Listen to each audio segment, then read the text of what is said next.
ایک ایسی وادی جو جنوں، پریوں، بھوتوں، دیو اور عجیب الخلقت مخلوق کے متعلق جانی جاتی ہے۔ ایسا پہاڑ جہاں ہمیشہ اندھیرا رہتا ہے، چاند سورج کی روشنی وہاں کبھی نہیں پہنچتی۔ وہ وادی جہاں آج تک کوئی شخص نہیں پہنچ سکا۔ کیا یہ وادی جنوں کا دیس ہے یا کسی اور دنیا میں جانے کا کوئی پر اسرار راستہ؟ کوہ قاف کا نام سامنے آتے ہی کوئی گمشدہ عربی کہانیاں ذہن میں جاگ اٹھتی ہے۔ ایسی کہانیاں جو بادشاہوں کی حسین شہزادیوں سے شروع ہو کر جنوں اور پریوں کے زیر قبضہ ہیبت ناک پھلوں اور طلسم سے جڑی ہوتی ہے۔ ایسی کہانیوں کا مرکز عام طور پر یہ ہوتا ہے کہ فلاں ملک کے طاقتور بادشاہ کی حسین اور نرم و نازک شہزادی کو فلاں جن یا دیو نے اغوا کیا اور کوہ کاف کے کسی وادی کے تاریک محل میں لے جا کر قید کر دیا۔ اس طرح کی کہانیاں ہندوستان، ایران اور عرب علاقوں کے افسانوی اور ادبی کتابوں میں اہم مقام رکھتی ہے۔ تحریری شکل میں موجود ہونے کے علاوہ یہ داستانیں سینہ بسینہ روایتوں کی شکل میں بھی منتقل ہوئی ہیں۔ جبل قاف یا کوہ قاف مشرقی وسطی اور عربوں کے مشہور افسانوں میں ایک افسانوی پہاڑی سلسلے کا نام ہے۔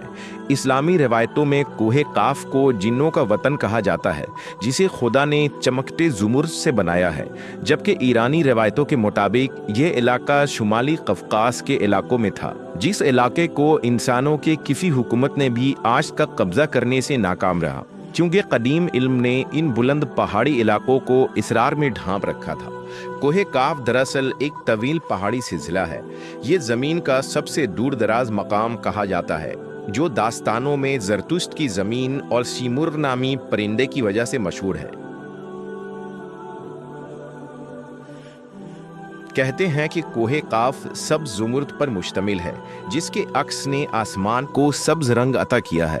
کوہ قاف کو جنوں کا شہر بھی کہا جاتا ہے، جہاں زمانہ قدیم میں جنات کی نسلوں نے بہت ساری حکومتیں قائم کی تھی۔ امام قزوینی لکھتے ہیں کہ کوہ قاف کئی علاقوں میں منقسم ہے، جس میں 70 زمینیں چاندی کی ہیں، 70 زمینیں سونے کی ہیں اور 70 مشک کی۔ عربی کتابوں کے مطابق قاف پہاڑی سلسلوں میں سب سے اونچا تھا، جو اللہ کی طرف سے زمین کو سہارا دینے کے لیے بنایا گیا تھا، اور اس دنیا میں جتنے بھی پہاڑی سلسلے ہیں، تمام سلسلوں کی شاخیں زیر زمین کوہ قاف سے جڑا ہے۔ اس طرح کوہ قاف جو اس زمین کا سب سے بڑا پہاڑ ہے، تمام پہاڑی سلسلوں کا مرکز ہے۔ زکریا القزوینی نے 13ویں صدی میں عجائب المخلوقات و غرائب الموجودات نامی ایک کتاب لکھی تھی، جس میں انہوں نے کاسمولوجی کے مطابق یہ نظریہ دیا ہے کہ آسمان کو خدا نے تھام رکھا ہے تاکہ وہ زمین پر نہ گر پڑے۔ اس زمین کے چاروں طرف پہاڑوں کا ایک طویل سلسلہ ہے، جس میں کوہ قاف بھی شامل ہے، جو ان سلسلوں کو کھوٹی کی طرح اپنی جگہ پر رکھتا ہے۔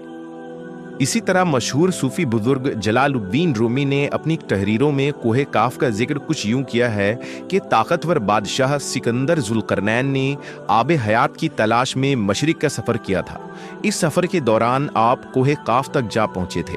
جب آپ کوہ قاف پہنچے تو آپ نے دیکھا کہ وہاں فرشتہ اسرافیل قیامت کے دن سور پھونکنے کا انتظار کر رہے ہیں۔